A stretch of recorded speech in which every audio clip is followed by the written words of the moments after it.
You're listening to The Trial Lawyer's Handbook, a courtroom preparation podcast series brought to you by Wallen and Knight. This series is hosted by litigation attorney Dan Small.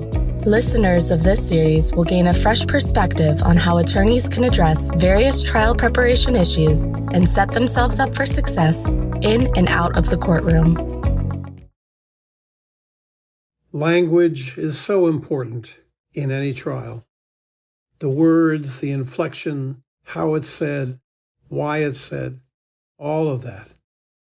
And so trial lawyers properly debate the pros and cons of using interpreters for witnesses in depositions or in trial. Sometimes it's just absolutely necessary. If the witness has little or no understanding of English, you may have no choice. But what if it's a close call? Some lawyers prefer not to use interpreters, if at all possible, because it diminishes the connection between the witness and the lawyer, and between the witness and the finder of fact. I disagree, and I learned that lesson in part in the Wallen corruption prosecution we've been talking about in prior episodes, from Dominic D'Alessandro, our witness.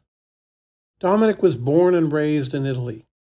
He came to this country at 17, and although he lived here for almost 20 years, he mostly lived, worked, and socialized with other Italian immigrants. So although his English was enough that he could usually get by in business, English never became his native tongue. Returning to Italy and living there for several years before our case began made the problem more acute. Preparing for trial, Dominic resisted any suggestion that we get an interpreter. He was too proud. Sitting in a United States courtroom with an American jury and others watching him made using an interpreter embarrassing. I tried to convince him without success. So we did a mock cross-examination without an interpreter to see how it would go. It didn't. It was a mess. He answered questions he didn't understand, answered questions that hadn't been asked, got confused, and yes, got embarrassed. When it was over, he agreed to an interpreter.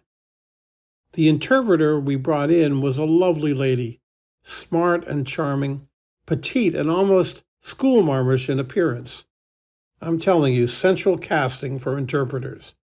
I gave her the indictment and other materials to read so she could familiarize herself with the people and places in the case.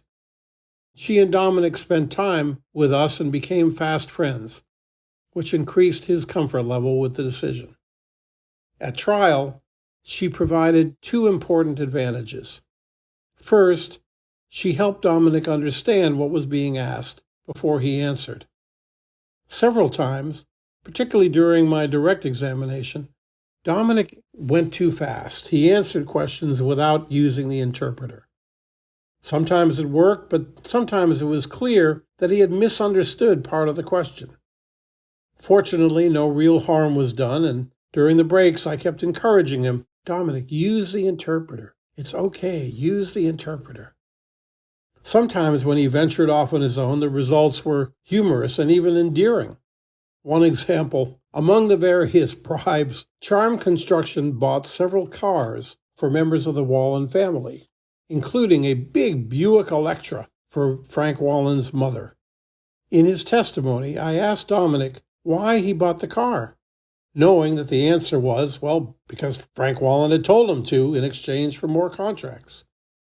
But Dominic waved off the interpreter and misunderstood the question. So, with descriptive gestures, he replied, "She big woman." Forgive me for the accent. "She big woman," with his arms out wide. "Drive little shitbox car," putting his hands close together. The jury burst out laughing. I asked the question again, a little more pointedly, and got the right answer, so all was well. But it was a good indication of why interpreters are important, particularly for those subtle distinctions that can make or break your case. Second, particularly on cross-examination, the interpreter gave Dominic time and protection. On cross-examination, defense counsel asked questions aggressively and rapidly, trying to get some momentum going. Dominic's English was neither aggressive nor rapid, he would have been lost. Although the lawyer's outrage was aimed at Dominic, the questions went first to this demure, petite woman. She would politely listen, then turn to Dominic and have a back-and-forth conversation in Italian, then turn back to the lawyer and give a polite, simple answer. Sometimes the conversation between the interpreter and Dominic was long, but the answer was short. The lawyer would ask a question, the interpreter would turn to Dominic and have a long back and forth, and then turn back to the lawyer and say, "No." Defense counsel complained to the judge. Clearly Dominic had said more than that, but the interpreter replied that interpreting the questions properly required some explanation, and that was the end of that. On the key government witness, defense counsel had a hard time building any momentum on cross-examination. The interpreter wouldn't let that happen. After that experience, I've always tried to encourage the use of interpreters to try to minimize misunderstandings in both directions.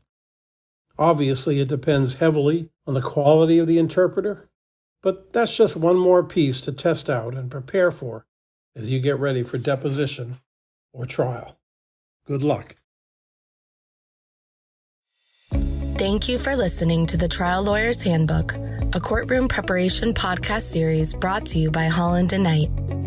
For more information on courtroom preparation, please email dan.small@hklaw.com or visit hklaw.com/Daniel-Small.